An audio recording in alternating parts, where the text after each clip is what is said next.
I've started it. Okay, here we go. Let me get my lotion on first. Get that lotion. I mean, you can't really be comfortable if you're ashy, so. But yeah. You got everything you need? I think so, yeah. Alright. Man, I got my wine. I got mine. I got my blanket. And I guess it's time to chill. And this candle. I'm telling you, I really like this candle. I know that sounds like... I just really like this candle. It is setting the mood, right? It's so comfy. It is very fall. It's very aggressively fall. And we're almost there. Best season of the year. I just looked it up. Apparently, September 1st is the meteorological start of fall. Seems like you're enjoying that wine. I am. And September 2nd is the astrological, like with the equinox, start of fall. And that's the one I choose to So the actual follow. start of fall is... For me, September 22nd. Okay. Well, yeah, so September 22nd, that's the actual... Yeah, that's the start of fall. So yeah. Yeah, because that's like spring starts the 21st. And then that's also when the leaves will start changing. Yeah, so I don't know who this meant. Yeah, enjoy your wine. So I guess talking about the start of fall, we should start this podcast. So welcome to the inaugural episode of Cozy Gamer Clash, where we discuss and sometimes argue about cozy games in a cozy environment. We talk about games in a cozy environment. That part. I mean, it's you know, it's a work in progress. You know, we getting there. But yeah, like honestly, fall is my favorite season. Oh yeah. And I feel like it's the best time to really enjoy like games that bring you comfort. So because you tend to be inside more, it rains more, the wind, you know, kind of like howling. You get that chill and you're like, I just need a blanket. Exactly. You snuggle up inside and then you tend to have lengthier conversations. You want to kind of read more. Yes. You write more. And then again, when it comes to playing games, you tend to play things that have a little bit more, that bring you a little bit more comfort, relaxation. Or for me, I tend to lean toward story-based games a little bit more. Things that I can kind of really dig into for a longer period of time. And butter of games. Yeah. And so I think just for me, again, like I say, fall is just my favorite time of year. But kind of today what I want to discuss, which is something that I was thinking about too, because today was actually a really nice day, is what makes a game a cozy game for you. Like, I know for me, there are certain boxes that have to be checked in order for it to be comfortable or for me to really just kind of like lean into it and lose myself. Boxes? And I mean, I'll get to that. Oh, sorry. But essentially it's just kind of like, that's what I kind of want to discuss for today's topic. Is like what makes a cozy game for you. Okay. Yeah. So like, I know I looked it up on Google, and Google defines a cozy video game is a game that focuses on providing a relaxing, comforting, and low-stress experience through elements like gentle gameplay, soothing visuals, calming soundtracks, and a lack of intense conflict or high stakes. These games emphasize self-expression, creative tasks like farming, decorating, and relationship building with non-player characters, so NPCs, and a slower pace, allowing players to unwind and de-stress. And for me, I think that definition, it doesn't entirely work. But I would ask you, Holly, what does a cozy game kind of mean to you?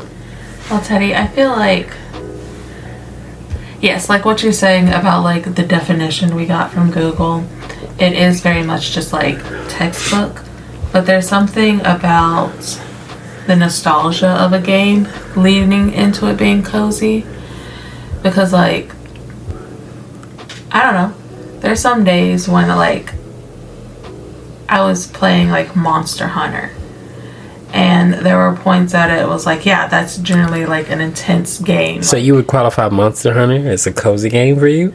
I would qualify bits of it as a cozy bit of game. Okay, that makes sense. In like World, we're able to decorate our house by like collecting the creatures. True. Sometimes I would just go out and was like, I'm not gonna hunt no monsters today. I'm just gonna go and collect some bugs. I'm going to like look around and take in the scenery. And I feel like obviously that's going to like differ between groups of people, or just like people in general. But I feel like there is a time in which like you're just going back into something was like, I know the story, I know the mechanics, and I also know that like I don't have to fight anything. Like if I wanted to like get my adrenaline up and go into a combat, I can, but there's also like other elements.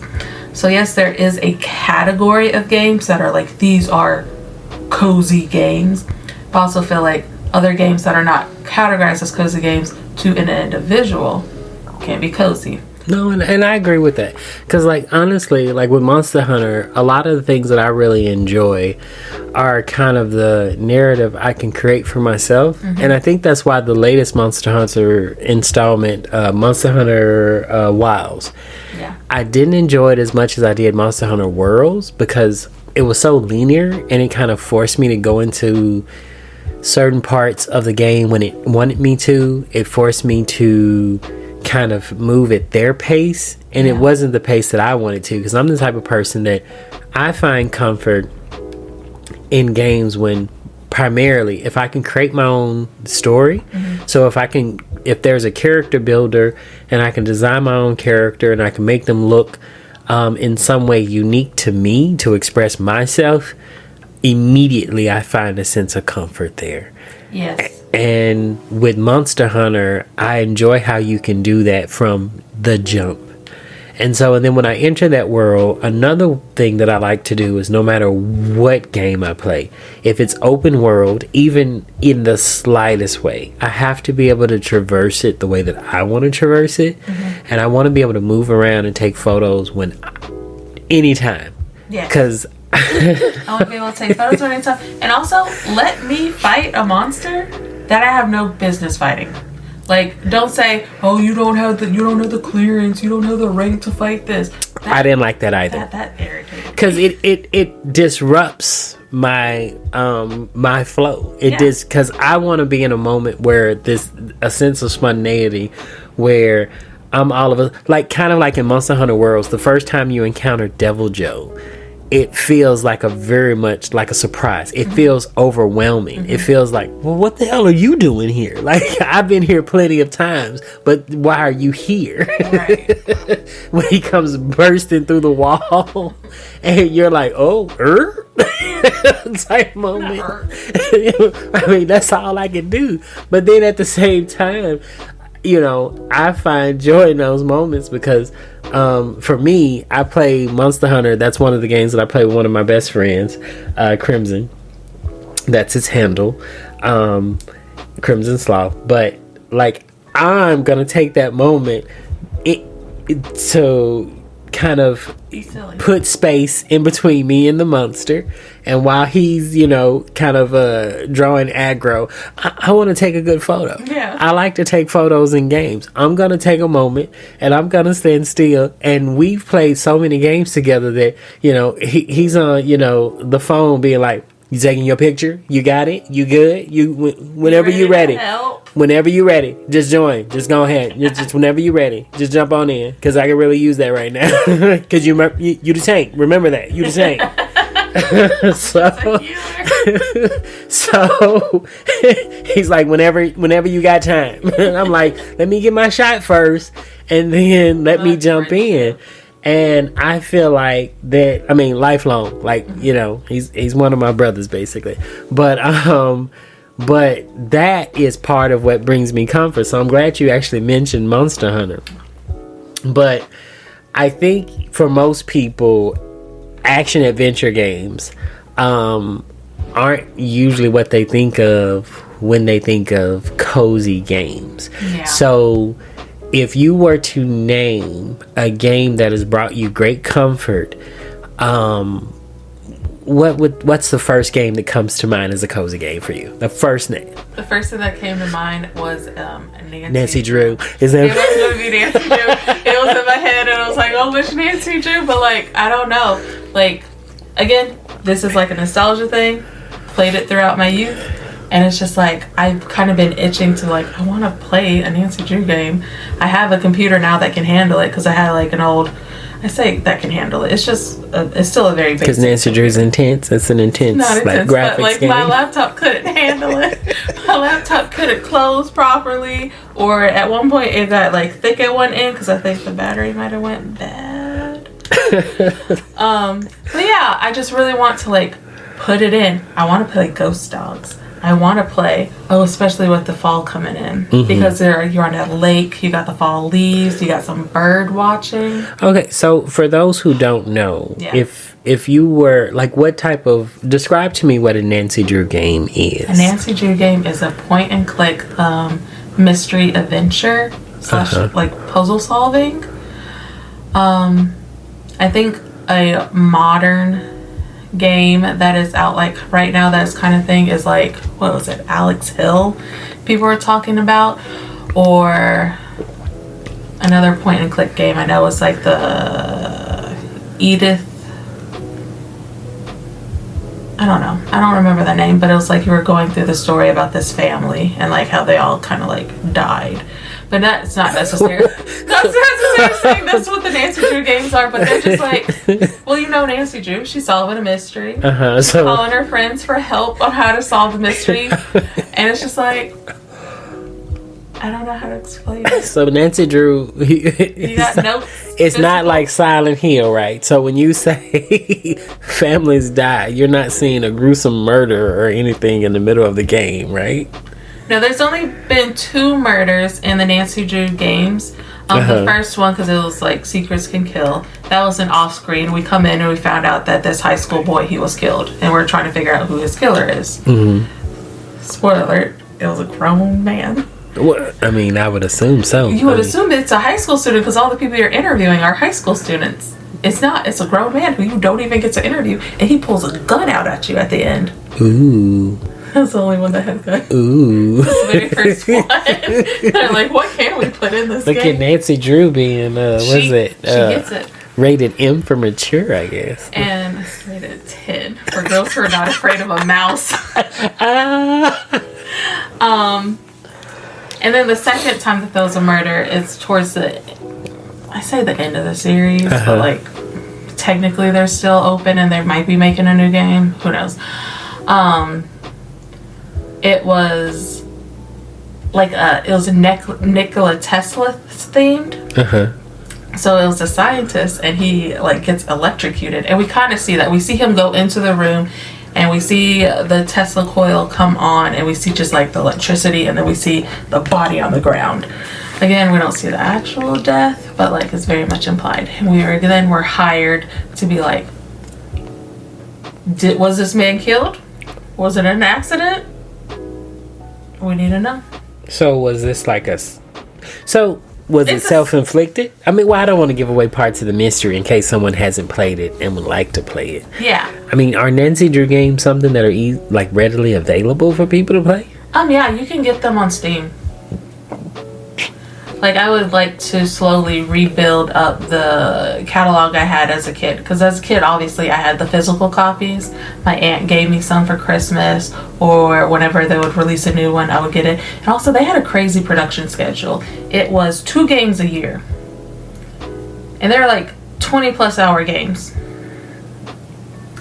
So, I kind of missed that turn of events. And I felt like they were all like decently good. Some that you were like, oh, this isn't like a great game. And for me, those were usually like the more that was like adventure based versus mystery based.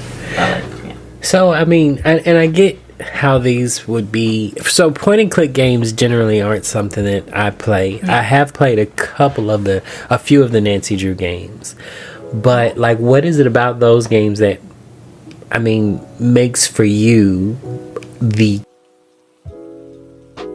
ultimate cozy game? Like, why is that the first game that comes to mind? When, because I get nostalgia and all, but what is it that when you, as you play through these games, that brings you comfort? Because typically, like, cozy games are kind of like low stakes.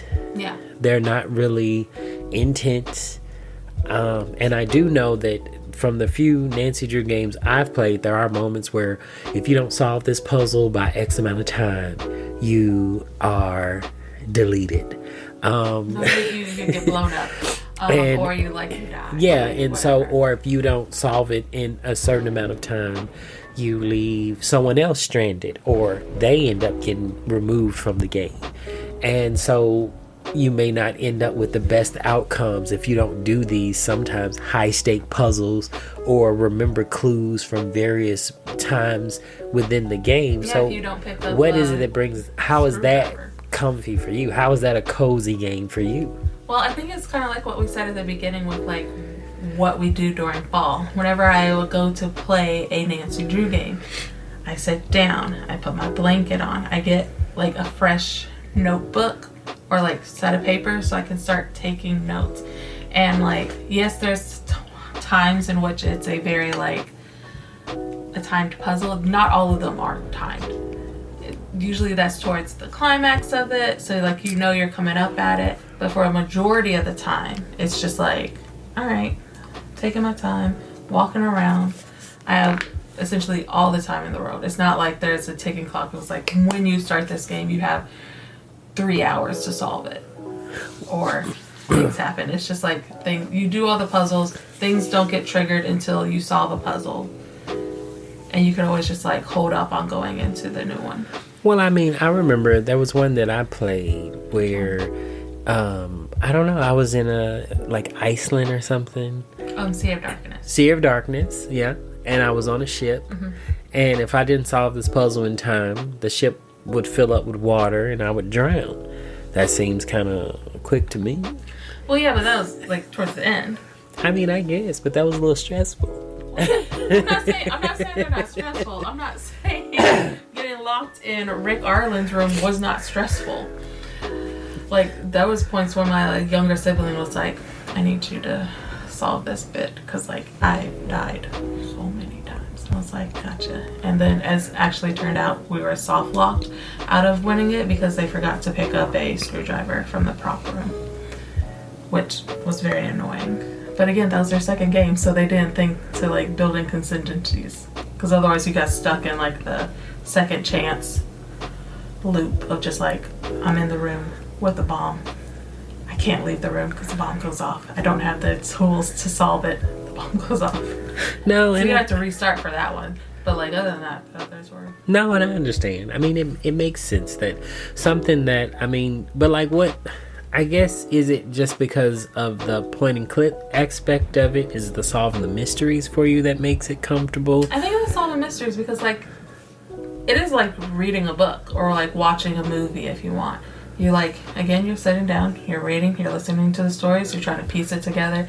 Or at least when I read books, I am trying to figure out what's going to happen. I also take notes in my books, especially if it's like a mystery book. And I was like, well, that seems suspicious. Okay. Like, a lot of my books have that in it. Actually, once I worked with a guy who he used to take extensive notes and write diaries for video games that he would play. So like if he thought there was a mystery or like say for instance a world puzzle or something that he would solve, he would take notes and he would put down coordinates and he would write down the lores and the clues of it, and he would have like binders of information. That is an active player. I mean, but my goodness, that's a little much, I thought. But for him, I mean, that is how he decided to play the games that he played. He was really big into World of Warcraft. In fact, he knew more about the lore than most people. He knew when certain bits of lore were introduced, when it was changed, and he could show you like markers for like when it went from one, narrative to another, or when they introduce characters that change the original canon or story of another land or a place, or when they added additions.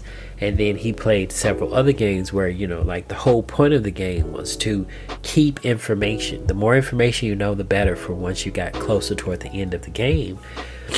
And honestly, like, as excited as he would get about that sort of thing, I mean, I think for him, those types of games were his cozy space. That made him comfortable. Yeah. And that made him, you know, because also I think he had like a degree in geology or something that was really boring. He enjoyed making maps, you know, and, you know, he was a D&D fan, so he really enjoyed D&D. And in fact, he's one of the reasons that I actually created a D&D character myself. Is that a character? Yeah, I got 2 of them. I've been trying to figure out how to make a character. I mean, but you know, that's neither here nor there. But you know, who knows? One day you might hear about my D&D character. But you know, he's awesome. He's a 2-spirited creature. Mm-hmm. Yeah, born of a centaurian family. You know, and in fact, my character was so awesome and detailed that some people started using them, because it was a 2-spirited creature, in other campaigns that they were hosting as either a main boss or a companion.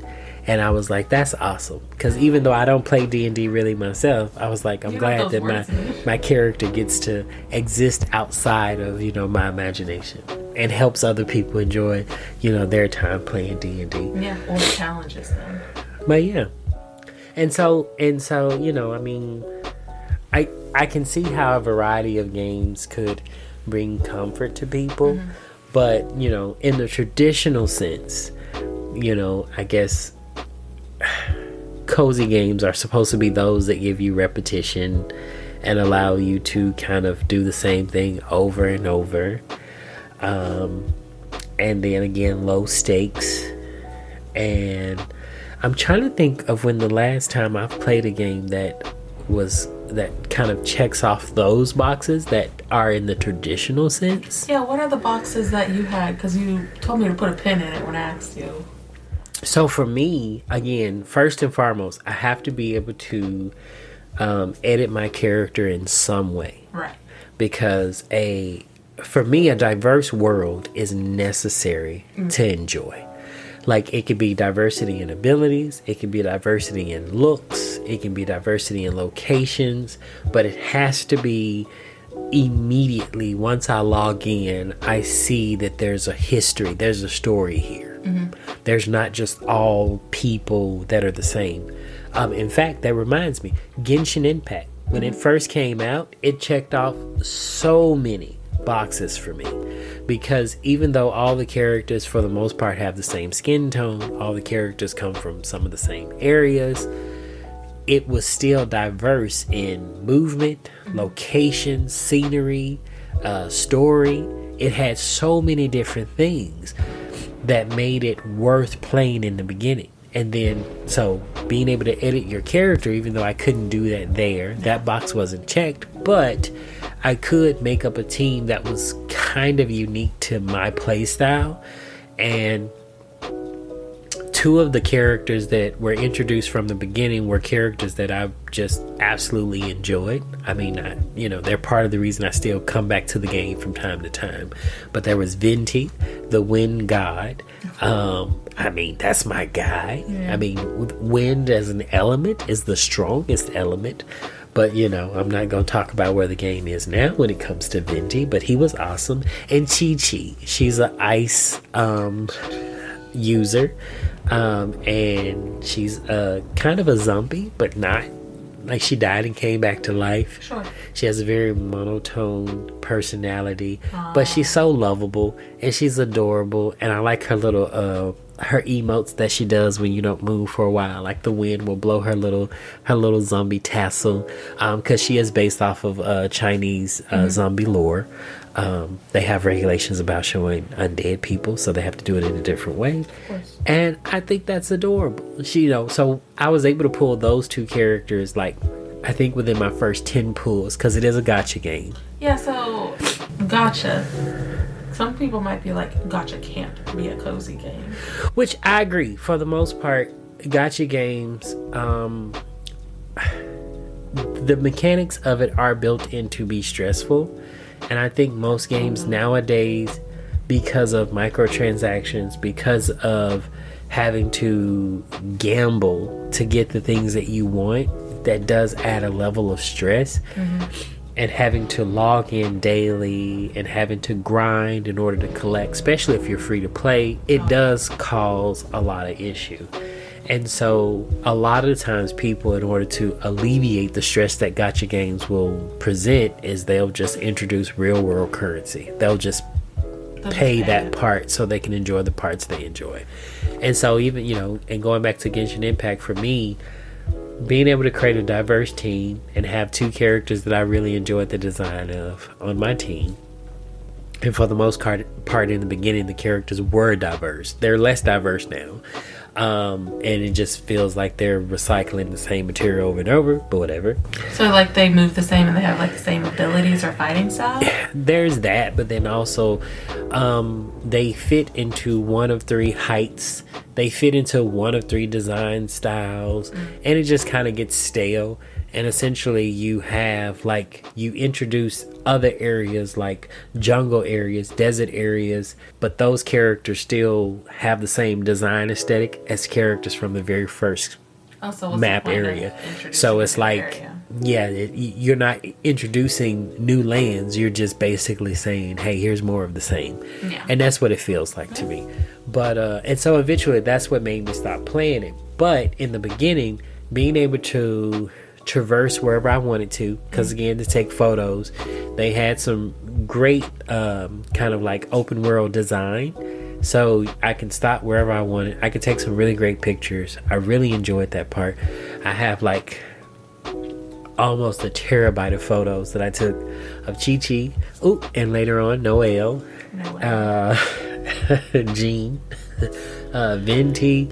So essentially all of the Win characters I have pictures of in great landscape. I built me a really nice house. So in all of that, I enjoyed the comfort that game brought me for like the first 2 years, I think it was. But then after that, it kind of got stale. For me, I think the introducing of other lands, but the character design being the same, was something that kind of made me slow down. But then also there was the introduction of Inazuma, where I could no longer travel wherever I wanted. I had to progress based on the story. So a lot like Monster Hunter Wilds, where it kind of, I couldn't go to a certain island where I wanted to go take pictures because I hadn't done that part of the story yet. I couldn't go to a certain cave because it was blocked by a mechanic that was part of the story.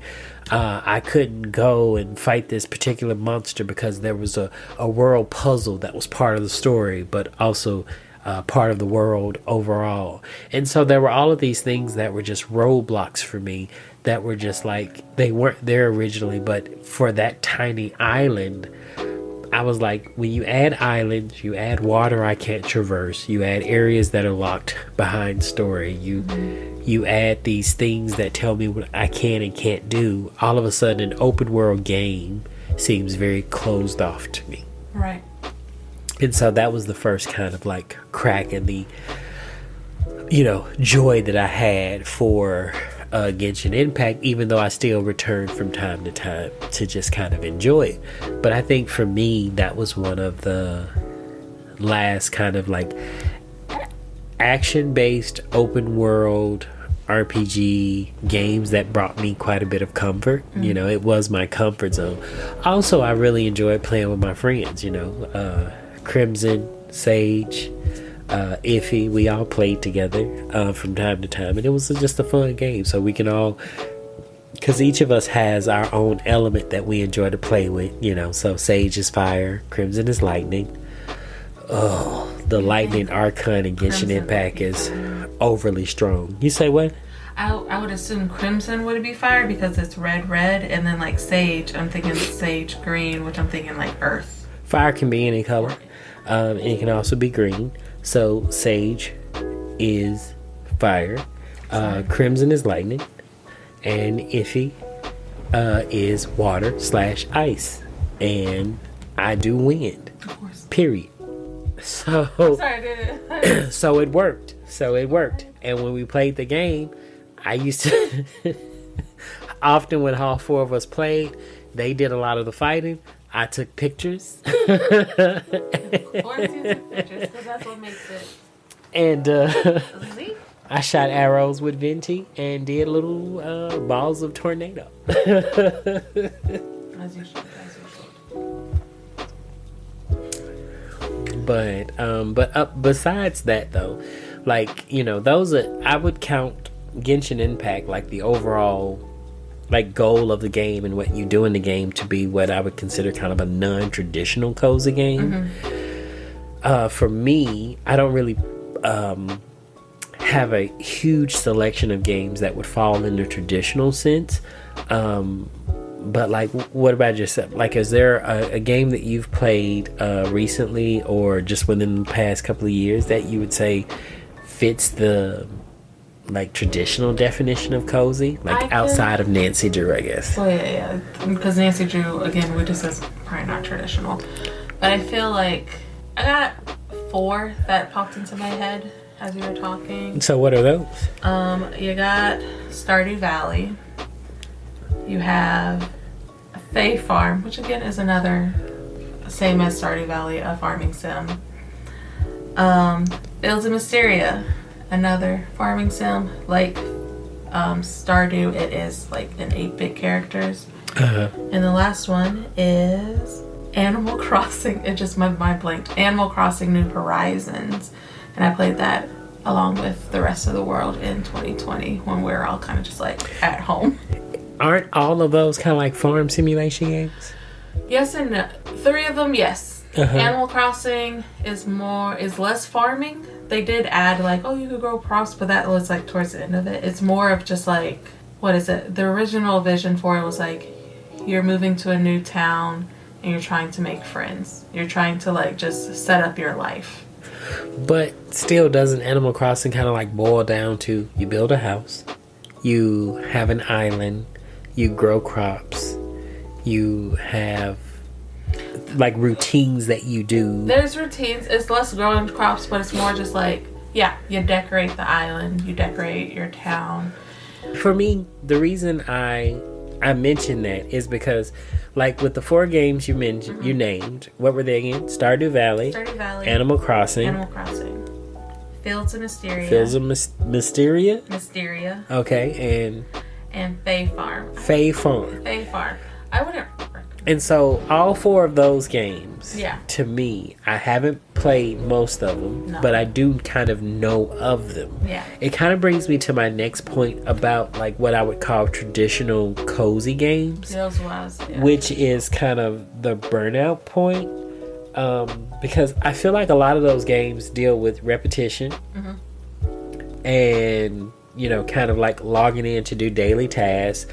There's the kind of like consistency, sticking with the routine, being able to do the same process. Every now and then you'll have some surprises, but like when repetition stops feeling like comfort and starts feeling like a chore, like, do you find that's something that happens in those sort of games? So like, say for instance, watering crops for the 3,000th time in Stardew Valley, or going out to catch frogs for the umpteenth time in Animal Crossing. Like, is that something that you've experienced in cozy games? I do feel like with these like the games that I did mention, they still have like a skill tree. So like, yeah, in the beginning you are watering your crops, but then it's like, oh, I unlocked a sprinkler. Oh, I unlocked a better sprinkler or a magic spell that is able to like do it. Also, if it just like rains. But I feel like a lot of these games, there's a point where you could just be like, I don't want to farm no more. And you could just stop farming and you could just go and like build relationships with the characters. You can work on like your achievements of like filling the library, filling the museum. And you can always go back to it without having to worry about losing anything. So like you said, with like in gacha games or like in Genshin, was like, well, you got that grind, you gotta like do your daily logins. Like, you don't have to do that in these games. If I haven't played some of these in like a month or years, I can go and log in and it's the same day as the day that I left. It's spring 22nd, and I could just like go in, talk to them, and just like keep going. So I can take these breaks, and it's just like the burnout's there if you're like constant, if you feel like I have to rush it. And I feel like some players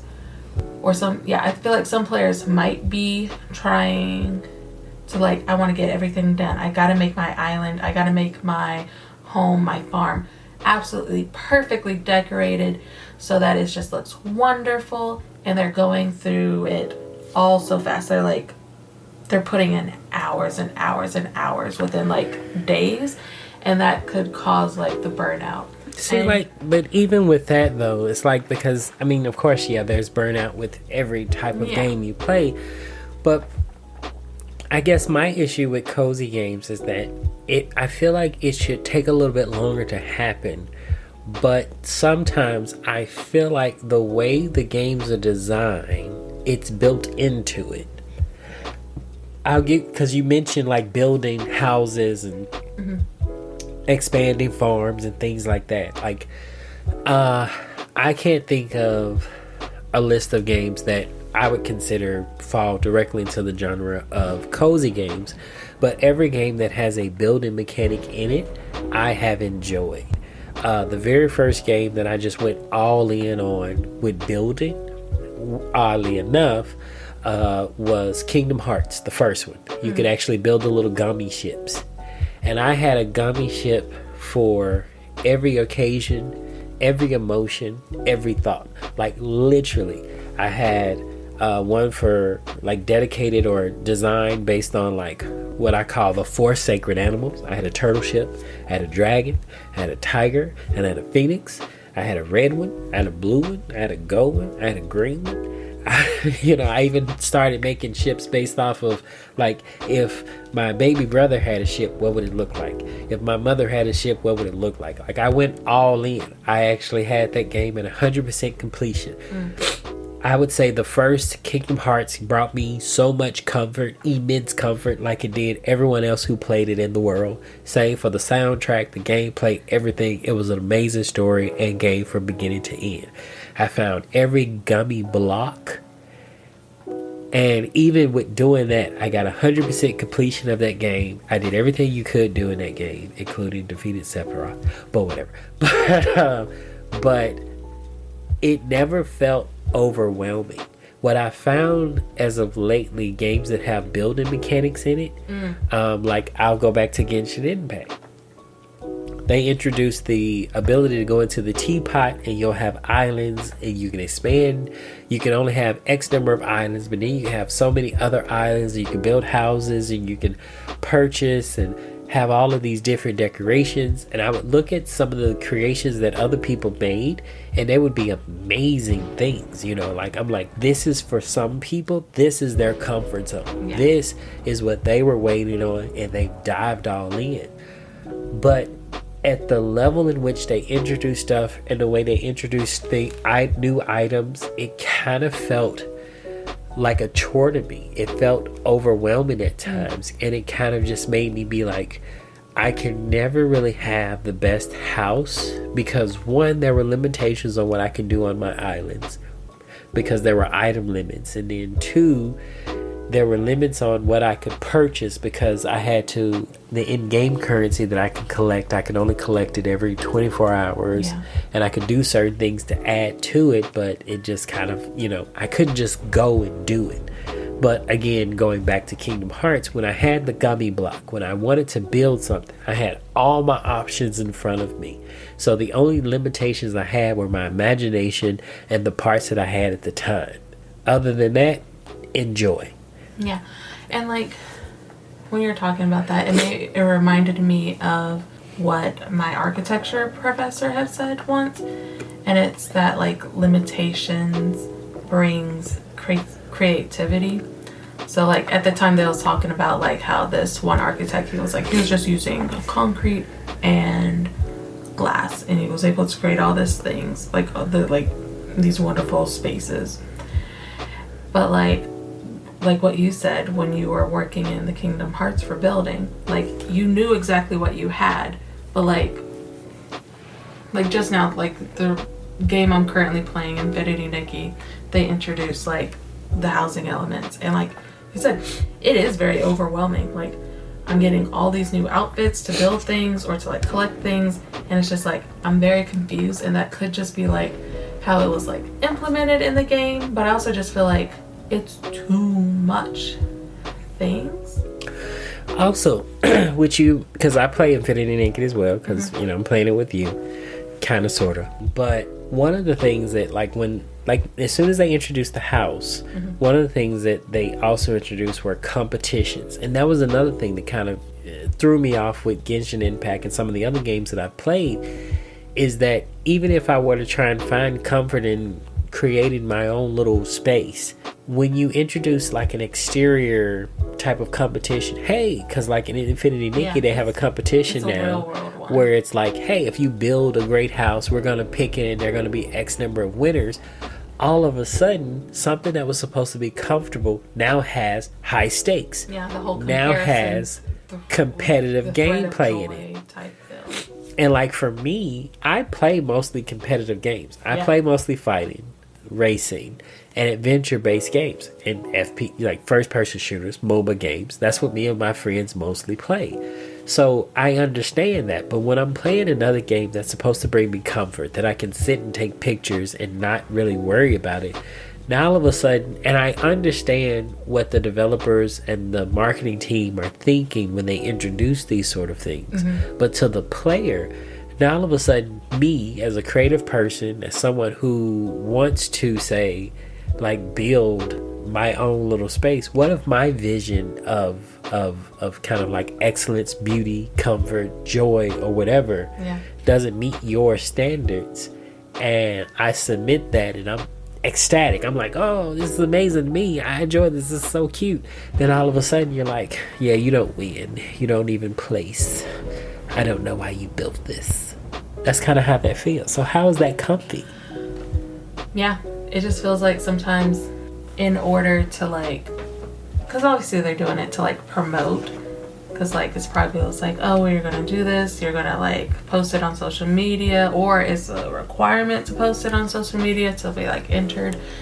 But like, yeah, like you said, it like robs you of like the fun of just like building your own space, because as soon as you're able to like visit someone else's island, well, like actually visiting someone else's island doesn't necessarily have to bring up that level of just like stress, because it was like, oh, that's cool, I like that. Yeah, but, like, I enjoy that. As soon as they like bring in the whole like, you could win a Alienware laptop, that's just like, well, I would now see that part, because like, say for instance, like me, when I was taking art class, like whenever you take an art class, when you're in a studio class, one of the things that you should always do, sometimes it's encouraged by the good art instructors, is you move around the classroom to see what other creatives are doing. You see what other paintings, drawings, sculptures look like, because that's supposed to inspire detail or inspire ideas and show you different ways to express yourself,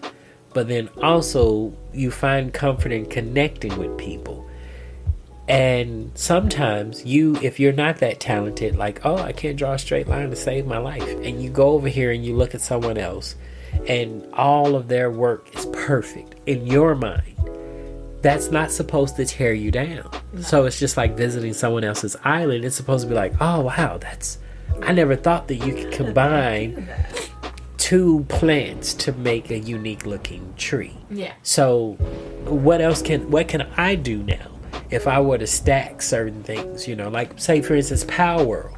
Actually, I would count Power World as a game that's brought me so much comfort when it first came out, because I played it in a comforting way. Pokemon was something that I played when I was younger. I introduced my little brothers to it, and when Power World came out, they were like, oh, it's like Pokemon with guns. I really didn't care about that. In fact, my primary character doesn't have a gun. I haven't shot a single gun in the game. I use a bow and arrow just for the funsies of it. And like, I have 3 camps, and all of them are awesome to me. They all serve a different function.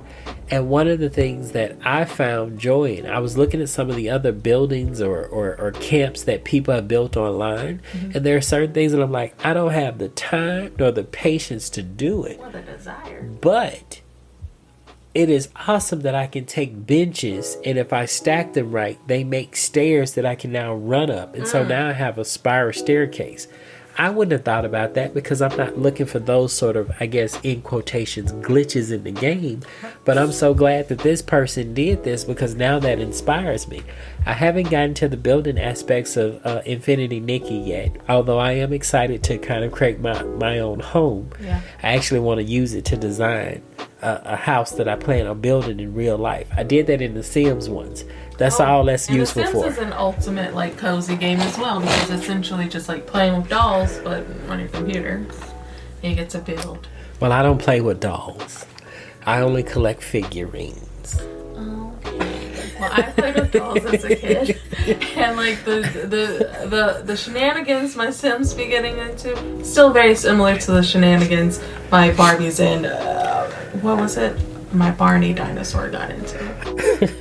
Well, my ever after high figurines and gargoyle figurines don't get into shenanigans. They just sit there and look amazing. No, they get into shenanigans. But like, again, going to these other places are supposed to inspire you. Yeah. They're supposed to bring, like, it brings you joy in knowing, like, okay, there's so much more for me to do. Like, is something that is possible. Let me figure out how. But when you introduce in the whole monetary game. Yeah, like, it's a competition now. And not just like in game. Like, it was like, submit like 5 house designs and you get X amount of things. It was like, that's different versus, again, submit this. We're going to have a panel of judges. And then there are winners to get real world prizes. Because if you just submit and everyone gets it, then like, that's fine. That's no big deal. Yeah. But man. And so for me, I feel like that makes it uncomfortable. That makes it a little scary, because it's like, even though I feel like if I don't introduce a creation to the competition, if I don't enter something, the thought of it's out there. And so now all of a sudden I'm like, why wouldn't I, as a creative person or someone who's played this game or playing this game, take an opportunity to try and win me a whole, top tier laptop that can take my gameplay to a whole nother level. This is wonderful now. But at the same time, it's like, who am I competing against? Who am I cheating out of an opportunity? And it just kind of like, it creates this thing. And I feel like companies have to be careful of that when they introduce these competitions. And because who is this panel of judges? Like, are they someone who I like identify with, or not identify, but like, are they people who would know things? Are you getting like judges from like architectural firms who's like, this is a great build? Or you're like, I don't know. Yeah, so because I do agree that not knowing who the judges are or what the criteria is or how you can actually take part in this competition and find some sort of joy out of it, other than like, oh, I've submitted it, now I'm waiting and I'm gonna wait to hear back.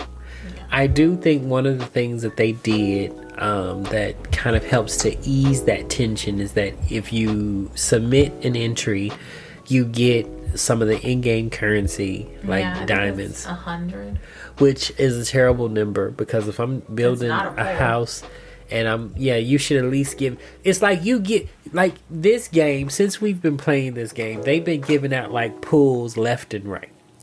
And now all of a sudden, to be stingy when they introduce an actual competition. So it's like they could definitely give, like, I don't know, maybe not 10 pulls, but 2 pulls. If you submit something, you get 2 pulls because 5 pulls. You took time and effort to create something and submit it, and that should be more than enough because you're being active in the game more than what should be expected. Also, you're stepping outside of that comfort zone to put yourself out there and be vulnerable. It's part of the reason why a lot of people don't perform or do tasks in public, like get on stage and sing or dance with a team or so on and so on.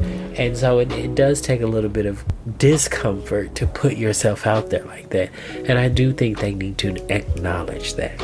Also, you haven't interacted with the housing element, but I have, and it feels very time locked, and you have to like spend resources or spend diamonds or spend real life money to like progress further into it.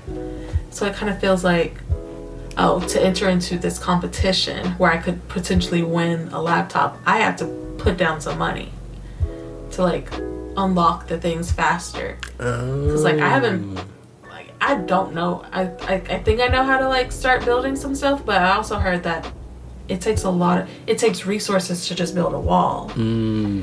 Instead of like most games where you build something was like, to build 1 panel of wall, that's nothing. So what you're saying is that in order to get a leg up or to advance in creating my own space, I have to spend real world money to get like items to put in the house? I feel like not necessarily to put items in the house, because there are a lot of like, there's free to play ways, but for like the time constraint for this contest, it's just this month. At the end of this month, you have to have like submitted your photos.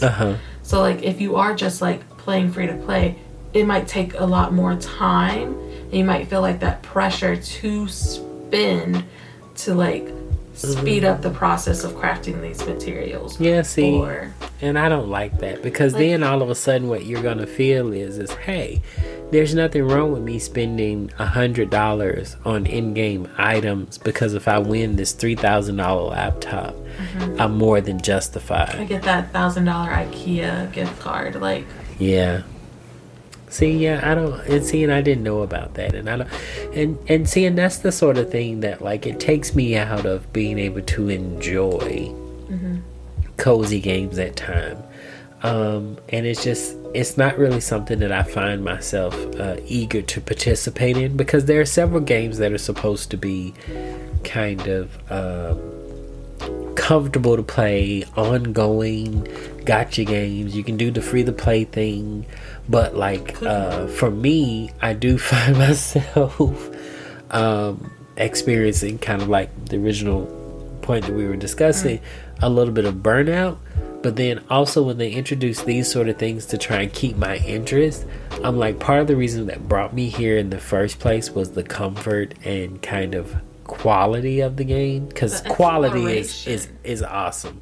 Well, you mentioned Cookie Run, so it's like that game to me, I feel like what it is quality. The design is great, the graphics are great, the gameplay is kind of monotonous, but it's fun. Infinity Nikki, I feel like the design is great, the dresses are great, the story doesn't really keep me as engaged, but I feel like it's fun. Same for Genshin Impact when I was playing it, but I find myself like experiencing burnout with these sort of games because there's no end in sight. For me, there's no way to win. There's no way for me to feel like I finished this thing, so now let me move on to the next thing. Yeah, and maybe go back for nostalgia, but like you can't, because it's still ongoing. You feel like you're gonna miss something. Exactly. And so that actually brings me to my next point, which is variety versus stagnation. So cozy games that evolve versus ones that stay static. So like you just mentioned, like going back for nostalgia, but the games feel like you can't because they're ongoing. One of the things that I find with myself with say Genshin Impact, Monster Hunter Wilds, because of the rails that they put you on. And now Infinity Nikki is that because it feels like there is no progression. It very much feels stagnant to me. I feel stuck. Like, I feel like my character, even though I level up, I get new clothing. Talking about Infinity Nikki, I can create new outfits. I can go to different locations to take photos and stuff, and I still enjoy all of that. But in order for me to continue to do that part, the things that I have to log in to do feel very stagnant and dead to me. I mean, yeah, catch 3 bugs, fight 5 monsters, take a photo. Like, it's the same over and over and over again. And it would be nice if it's, and I know it's probably impossible for us to be like when we first got the game, where it felt like, oh, we could do all of these different things. But I feel like there's got to be some way to make it not be the same over and over again. Because like when you were talking about, it was like you got to water your crops every day, and like Stardew Valley was like, no, you don't. Like, I have other options. But like you said in Infinity Nikki, I don't have other options. If I don't want those 90 diamonds or in-game currency, I gotta do the same 5 things every day. Which, I mean, is kind of crazy because, you know, even like Infinity Nikki, I think has introduced some of the I hate to say worst, but they have introduced some of what I would consider the worst daily tasks that I've ever played in a game ever. Like the task of logging in and riding a seesaw. Ridiculous. Like, you sit down and you get up, and I do understand that there are some people that may enjoy that because they play with other people, but they, you know, no, why would I want to sit down and go up and down 1 or 2 times, and then why is that a daily task? Why is that even in the game? Also, I don't mind the daily task of taking a photo, but when you dictate where I'm supposed to take the photo, how many times can I take a photo in front of a giant book? I don't care to take more photos in front of a giant book. Yeah. It's just not interesting to me. And then saying like catching bugs, I don't mind that because we need to collect materials to create clothing. I don't mind picking plants because we need plants in order to create clothing. But when you tell me to pick up coconuts off the ground and put them into a basket, but I don't get anything from that, I don't like it. No. Or when you tell me to, I'm trying to get something that's outside of the Sea of Stars, but there are some. That's where a lot of the problems were in the Sea of Stars. Which 1.5. Which that update was, in my opinion, a disaster. Even as someone who doesn't pay attention to the storyline all that much, that whole fiasco kind of upset me. But that's a topic for a whole nother day. Yeah. 10-foot pole right but now. I do think like the fighting daily task, the picking of plants daily task, the collecting of bugs daily task, those are fine. But to expand on those, there are boss fights in the game.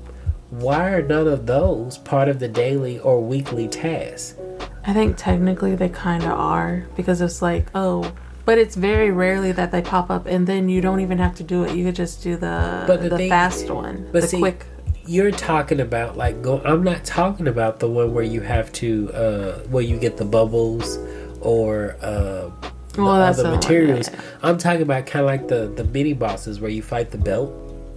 Oh yeah, they don't have us go do those. They should have us do those. Yeah, because those are in-world or the overworld one bosses. Of the latest where you fought the floating guy with the giant mustache. What was I don't remember his name. He had a mustache? Yeah, the one who was in the middle and you had to jump from the tiny islands and fight him. Oh yeah. He was Marshall? That could be. I think that was his name. Captain Marshall, Sergeant Marshall. But yeah, it was for the Serenity Island update boss. Like, let us refight those. Let us redo those. That could be a fun daily. I also think another fun daily, because this is a dress-up game, just give us a challenge to beat. It was like, alright, you gotta hit this score, and here are like the tags. Sweet Mystery Summer. and then just like have us create an outfit and have us try to beat that score. And then same for the sovereign battles. Like, why not make that part of the daily task or weekly task, where you can't use the same pieces consecutively. Yeah. So that forces you to create new outfits, and that forces you to engage with these main focal points of the story for so long, more than just that one time. Yeah. Or to make interesting videos, which I do think the Infinity Nikki fan base has created some really nice little the community dress doing a lot more work than. I think so, but I think that's one of the main issues, is that like with cozy games is they do become very static and feel stale after a while, because I don't think they introduce anything new. But I guess I would ask you, like, I mean, as someone who consistently plays cozy games more than I do, is there an example of a cozy game that you think that has a nice variety and tone to it that keeps you engaged over and over? Keeps me engaged over and over. I'm gonna say Stardew Valley. Like, it has been a while since I've played it, but there are so many different like routes that I see that you can play or do that makes me like interested to go back in. Like, oh, let me try to get 10 stars, like 10 heart levels with this character. Oh, now let me try that with another character. Redoing my farm, how to get it better. And I know like that could cause like the burnout, but like the fact that there's like different storylines to follow, I think is always good for me, because like I'm playing the game for a story, for a lot of things. It's story based. So it's just like, if it doesn't have a good story, what's the point? I mean, I guess my question too then would be, is like, because you're mentioning story, and since we're talking about variety versus stagnation, are cozy games fundamentally flawed because they're built in such a way that they're technically not ever supposed to end? I don't think that's true. I think cozy games like do have set endings. Like, when the story is over, I think that's the ending. Like Infinity Nikki, it doesn't have an ending yet, and I don't think it'll ever really have an ending because it's the games before it don't have an ending. So, but like, there is an ending in Stardew Valley. It's like when you reach year 2, or whenever you like kick out JoJo Mart, or you become a JoJo Mart entity or whatever. Like, there is an ending, and like the credits roll, and you do have the option like to keep playing in the world. But like, there is an ending. Which, I mean, I guess, which is kind of counteractive to the point I just made. But is it? I do get that. Well, what I'm about to say, I do get that some games that are comfortable to play have endings. So, like, say for instance, Pokemon. Yeah. Even though Pokemon has been turned into an extremely competitive game, fundamentally, I don't think that it was originally supposed to be a stressful game. I feel like it was supposed to be one of the earliest versions of a cozy game. Yeah. I would say Pokemon is a cozy game. And so after you defeat the Elite Four and you do the Champion Island and everything, you can continue to go around to collect them all. Yeah. And it does have a fundamental ending, but then at that point you can kind of create your own expectations. Do I want to get a shiny type of every Pokemon? Do I want to start breeding Pokemon? Do I want to put together different teams that I can try and defeat, repeat and play the game, again? So I do understand that you can do all of that, but I feel like because most newer cozy games are coming out, and the gacha genre is really taking off and taking a hold of like that, games and the whole overall. like live service, like Exactly. It's constantly updating. So like for a lot of these comfortable or cozy games, I don't think they have a definitive ending, and even if they do, is it one that is like fulfilling? Do you feel like after you finish it, you're like, oh man, that was an amazing game. I can't wait for the sequel. Because can you name a single sequel to a cozy game, like one that fits in that category? I mean, like the Animal Crossing series. Well, Animal Crossing series, yeah, but I mean, it kind of compounds on itself. But other than that, like what? And I mean, yeah, that one. There is a sequel. It's not necessarily a sequel, but like the creator of Stardew Valley is working on the Haunted Chocolatier or Haunted Chocolate Shop. I feel like it's Chocolatier, but like I'm intrigued by that. I want to see what that is, and I feel like that's the closest to a sequel, as if what you're saying was like, because I'm assuming it's going to have similar mechanics to like the first one, but like I want to see what that world is. Okay, what's going on? And I guess for me, perhaps maybe a lot of cozy games for me that I've played, part of the reason that I end up kind of not playing them for the long haul, or maybe it's my fault that I don't get to the definitive ending, is because my mood about the game changes, or how I feel about it overall changes. Yeah. Because like in the beginning, like me playing Infinity Nikki, I enjoyed the fact that it was so shiny. I enjoyed the fact that the dresses were so detailed. The intro music was amazing. Oh, Jesse J. And then you got little, what's like, Momo running around, like that little cutscene when he was running from the flower. Jumping, hopping in the... Like that was amazing to me. And I really enjoyed that. I didn't think I would enjoy Infinity Nikki as much as I did, but in the beginning, it was very much, in my mind, a high tier game. Yeah. Like I thought it was really amazing. And I think as of late, because it feels stagnant to me, I think my feelings about the game has changed, because I don't know what I'm doing in the game anymore. I understand I can put together different outfits, and I find different clothing items that are fun to play with, but like, how do I play that? Because me putting clothes on a character and taking pictures isn't fulfilling enough to keep me engaged. Same, yeah. It just feels like, and I don't know, I feel like at this point, what's harming it, no, not necessarily like harming it, but I feel like what they're doing is like, when, how do I say this?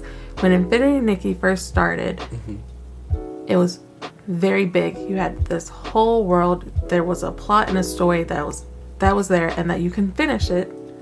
But then it like kept going, and I feel like the kept going bits, so after you had finished the main story and you having all these updates and stuff, I feel like that's more borrowing from back when this title was, again, still is a mobile game. And it's very much it's not giving us the installed chapters. And I feel like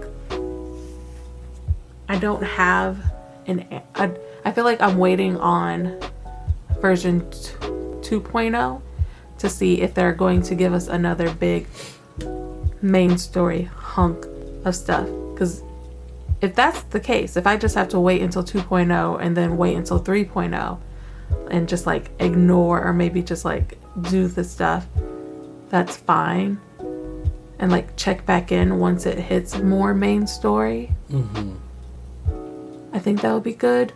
But like, if 2.0 comes out and it doesn't have that, it might become a game that I just put on the back burner, check in to see, be like, oh, let's see what dresses they have or outfits. But like, it might not be something that's been like a daily driver like it has been.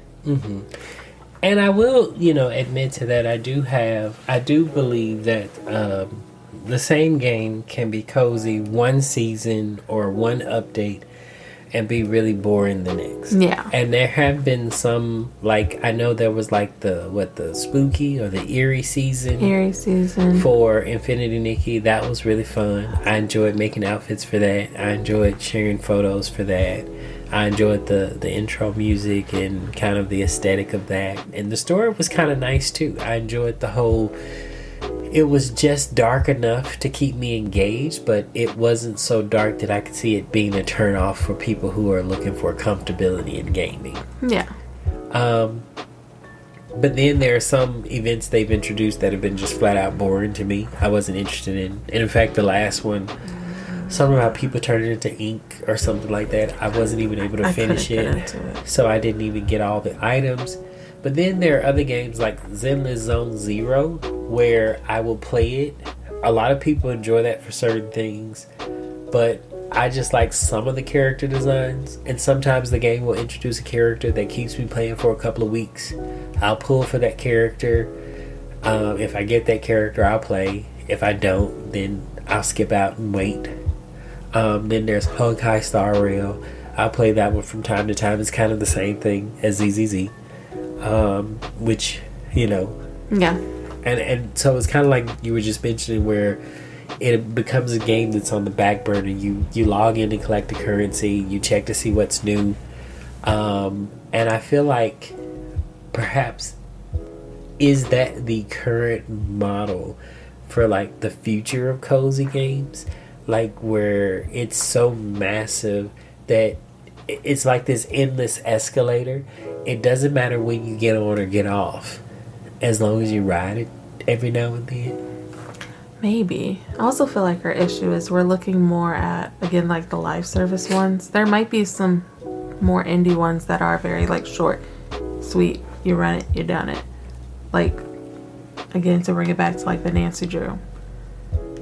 It's one story, it's self-contained, you finish it, and you can pop back in anytime you want. And I don't know, like, there's something comforting about like Stardew or like Fields of Mysteria. Like, the day just stopped. Time has frozen. I'm not missing out on anything. The current version of Animal Crossing, time doesn't necessarily stop, but like nothing happens. Like, I'll pop in and it was like, I haven't seen you in 385 days.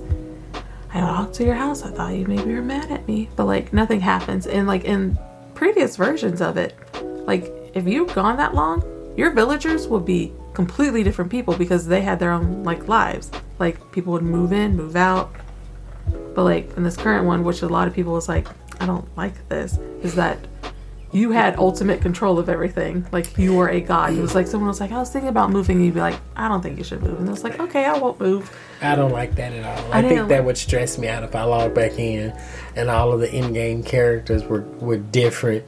Yeah, that's why like a lot of people was like traumatized by that. Like, but like people also was like, I miss the villagers kind of being mean. Yeah, it would become a very different game for me very quickly. I was like, you know what? Let's just start over. Let's burn it all down. And I think that's why a lot of people are more like, there have been times where it's like, I would like to restart on Animal Crossing, but also I'm terrified too, because it's like, I like my island, I like my villagers. I might not ever see them again because there's so many, and it's random on who you get unless you have like NFTs. Are they NFTs? Yeah, I think they're NFTs. Whatever. So what is a cozy game? I feel like it's just something that you feel like you can come back to. But here's my thing though. I feel like, because I agree with everything you're saying, except for I don't like the idea that, I log out one day and then log back in and everything's different. I feel like that kind of is one of the things that we play games for, is for consistency, and so we can avoid changes that are outside of our control, or we have a sense of being able to combat those changes with our abilities and skill sets that we've cultivated in this world. So, which brings me kind of to my next point, that should cozy games be more challenging? Like, would adding challenges and a variety actually add to the vibe of cozy games, or would it take from it? And case in point example, I don't know, because I'm not really going and doing deep dive and research on it and everything, but I do feel like some of the most popular events that have been introduced in Infinity Nikki, since I'm currently playing it, have been those that have had the more challenging bits. So like, whether it be boss fights that were a little bit surprising but gave you kind of free will to decide on how to fight that boss, made it a little bit difficult to win, but not impossible or super hard. But you got a sense of, you had a sense of achievement or a rewarding feeling after you did it. And then the kind of payout from that was a little substantial. Like, ooh, I got a really nice dress, or ooh, I didn't have to spend money on, this Eureka, but I got it. These aesthetics that, are added. I didn't have to spend anything on it except for put in a little bit more effort. And that's not to say that, these boss fights or the mechanics that were introduced were like playing God of War or Dark Souls or something like that. But at the same time, the difficulty level was above what was normal in the day-to-day in Infinity Nikki. Yeah, it's not just press circle. Yeah, like you actually had to think and jump around. Use your abilities. And that's why some of the spontaneous like mini boss fights I enjoy. I mean, there have been some boss fights where you were excited to see me get to that point because you were like, I think you will enjoy it. Yeah. And I was like, oh yeah, look, I took 2 hits, and it's like, yeah, that was fun. And I feel like, again, kind of like my original question is, should cozy games be a little bit more challenging, and would that add to it or take away from it? I don't think it would necessarily like take away from it, because I myself, I really enjoy a puzzle because it allows you to stop and like slow down and like think it through. So okay, not to cut you off or anything, but you say puzzle, but I mean, like, imagine Stardew Valley. You got your crops going, and then from time to time, randomly, a dragon comes by and eats up all your crops. Would that be okay? And so, say for instance, the mechanic is that you had the ability to, if you planted certain crops, it could keep the dragon away a little bit longer, or if you planted certain crops within a certain time, you could befriend the dragon and he would actually help till the grass after harvesting season. I mean, like something like that, like mechanics that you had to think about a little bit more but could add value to the game. Do you think something like that would be interesting? Not just like a simple puzzle like, oh, 1 + 1 equals, Yeah. I know. I do agree with that. Also, I think the dragon would be really cool in Stardew. But also, they kind of already have things like that. They have it like you could build your farm where at night it gets attacked by the creatures in the cave. And you have to like think of ways to like protect your animals, protect your crops, or just like fight them at the night. So it's just like, I do think having more challenges is good, especially for like the replayability. It was like, yeah, I built, or I had this very simple, very tamed, and now I want to be like, I want to try a harder level. I want to try a different experience. And I think, again, that goes back to the diversity of like elements in the game. It's giving you choices so that you can able to like have that replayability, even though the game does have the same core simple mechanics of just like grow a crop, sell a crop, talk to your neighbors.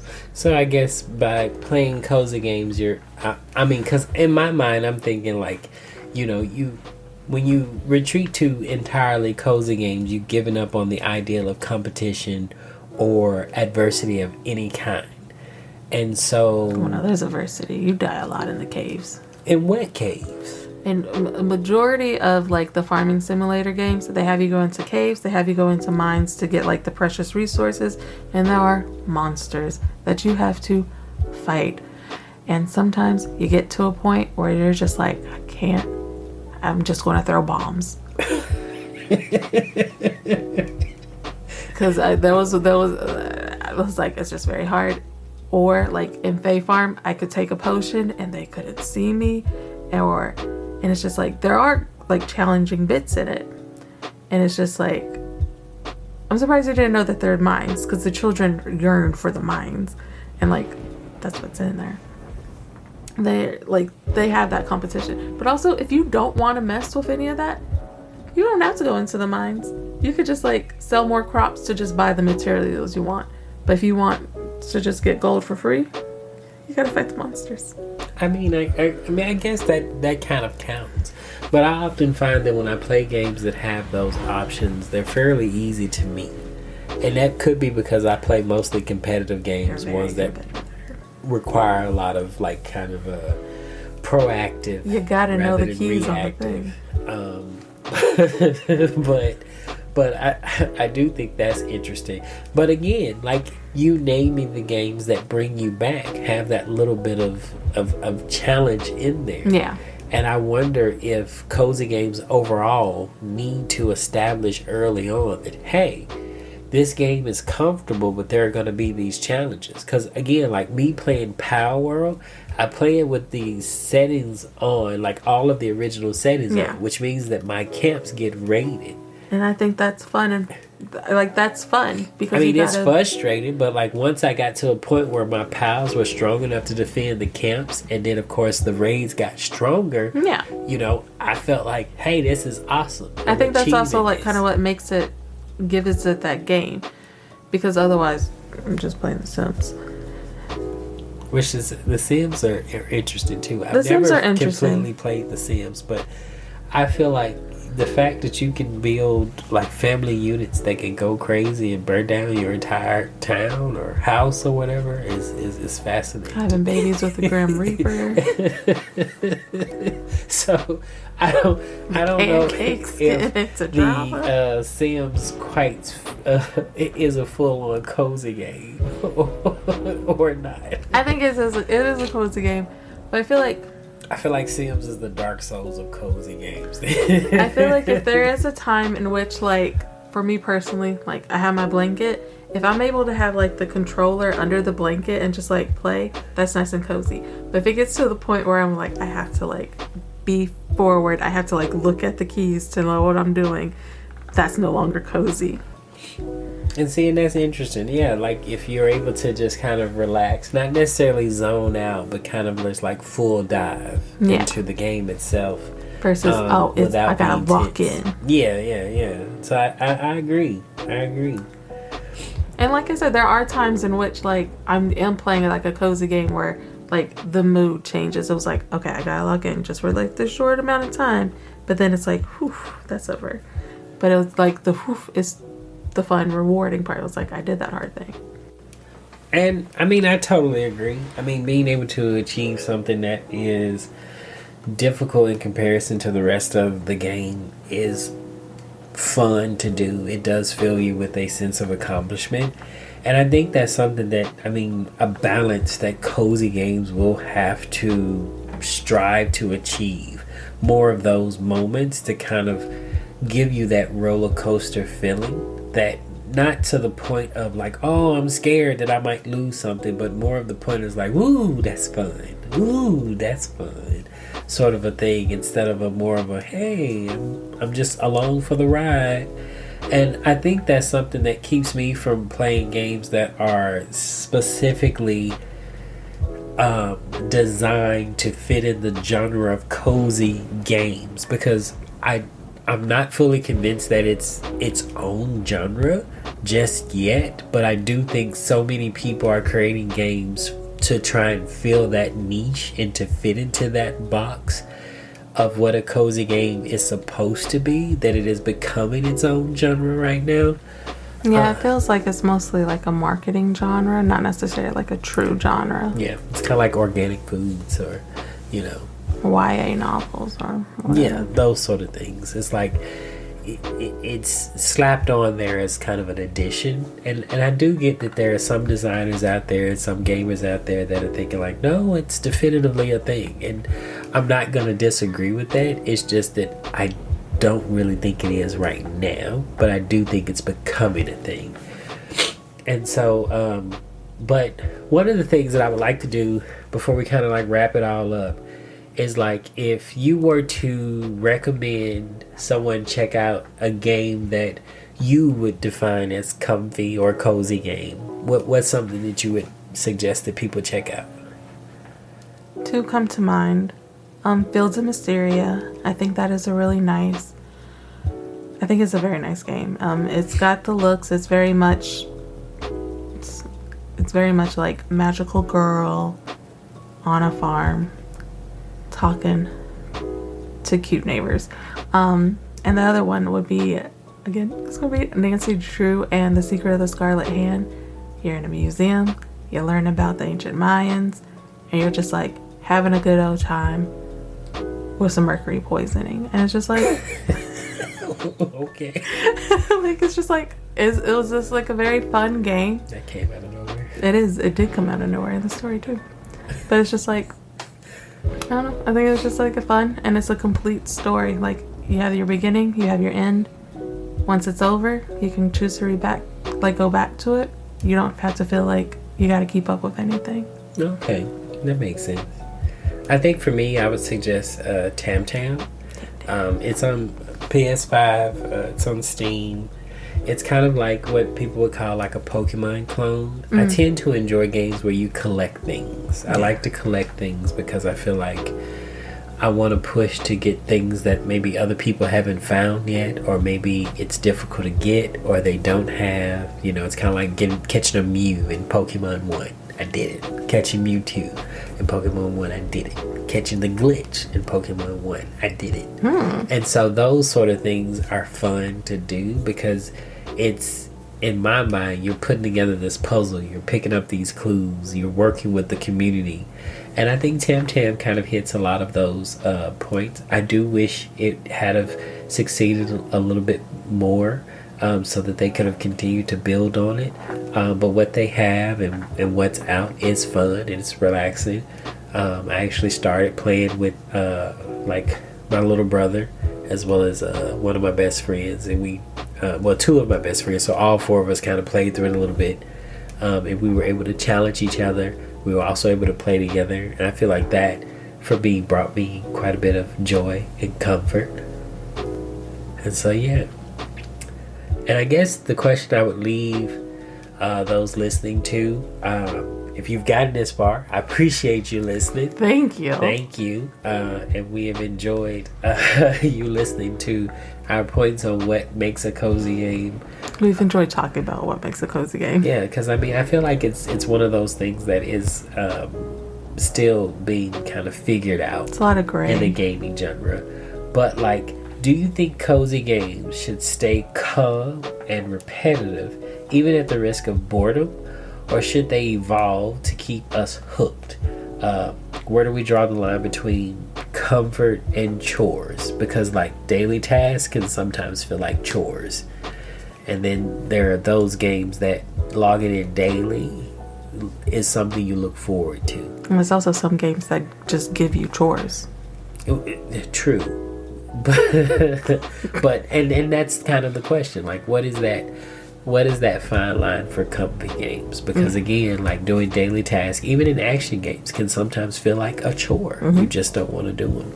But for comfy games, I feel like it's a lot easier. Because, you know, again, pick up this, catch that, clean this, take a picture of this, do this, deliver this. Those things kind of get a little tedious at times.